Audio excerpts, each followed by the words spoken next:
Kenalin, kami dari kelompok 1. Saya Randy Afrianto Habung. Saya Alfaina Anastasia Bahende. Saya Celia Amalia. Saya Mama Syafrial Saini. Dan saya Herin Satri Kasim. Di sini kita akan menjelaskan tentang luaran dari mata kuliah yakni Medical Geology. Selamat menyaksikan.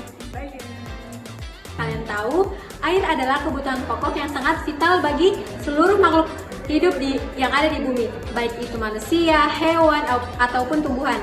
Air yang bersih adalah air yang memenuhi syarat kesehatan, yaitu tidak berbau, tidak berwarna, dan bebas dari mikroorganisme patogen serta logam berat. Nah, logam berat bisa tercemar dalam air, salah satunya itu adalah ada tembaga, ada merkuri, dan timbal.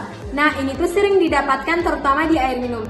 Jadi, adanya logam berat ini bisa mempengaruhi kesehatan manusia mulai dari gangguan neurologis sampai dengan resiko kanker. Nah, sesuai yang dikatakan sama Shirley sebelumnya, bahwa air yang sehat itu adalah air yang tidak berasa, tidak berbau, tidak berwarna, bebas dari mikroorganisme, patogen, dan tentunya tidak mengandung logam berat. Nah, pada beberapa komunitas kecil tidak mendapatkan bagaimana penyaringan air yang baik dari logam berat. Sehingganya kami dari kelompok 1 memiliki solusi yang sangat efektif terutama untuk beberapa komunitas kecil, yakni adalah bioadsorben. Apa sih itu bioadsorben, teman-teman? Yuk cari tahu.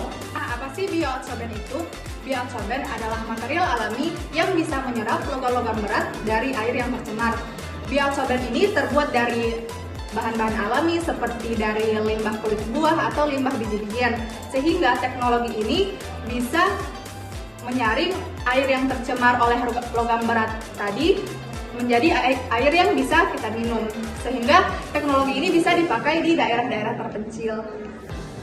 Bagaimana kerja dari bioadsorben? Bioadsorben bekerja dengan cara akan menyerap ion logam berat dan juga air, yang dimana tercampur melalui interaksi kimia di permukaan bioadsorben. Proses ini dipengaruhi oleh beberapa faktor. Yang pertama adalah pH larutan. pH yang rendah pada ion H3O+ bersaing dengan ion logam untuk menempati sisi aktif dari bioadsorben, sehingga daya serap berkurang. Sebaliknya, kalau pH-nya tinggi, daya serapnya juga akan meningkat. Yang kedua adalah konsentrasi ion logam. Nah, semakin tinggi konsentrasi dari ion logam tersebut, semakin besar kemampuan bioadsorben menyerap ion tersebut. Yang ketiga adalah waktu kontak.